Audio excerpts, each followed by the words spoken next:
Mula dito ang sakop nito bilas. Diyan sa mga bakod na yan. May bakod kasi dyan eh. Cyclone. Yung cyclone yan. Hanggang doon.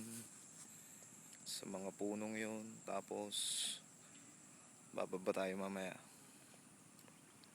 Hanggang doon naman sa mga punong yun. Mantangin mo yan. Ewan ko kung ilang hektarya to.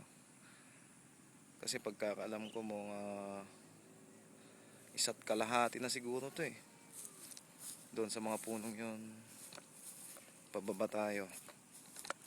Ano bang usapan nyo bilas? Eto ba? Etong taas hanggang dito sa may babang yan.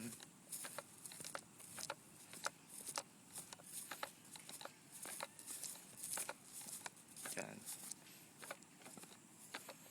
Kasi sakop niya hanggang dyan eh sa baba. Eto.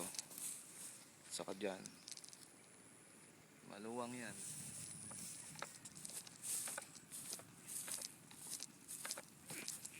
Pababa na dyan.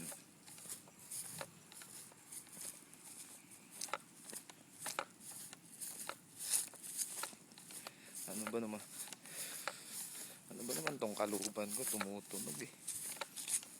Ganyan kasi ang kaluban ko bilas oh. Yan. Tawag dito. PVC. Yung hose.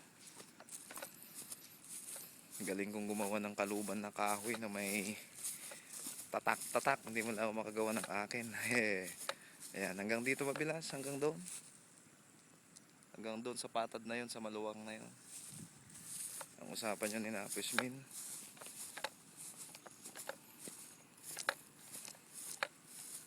Yan. Yan. Ayos to pag mabungkal eh. Tatamnan ng halimbawa kamuting kahoy at saka mani. Hanggang dito ba? Mula doon hanggang din eh.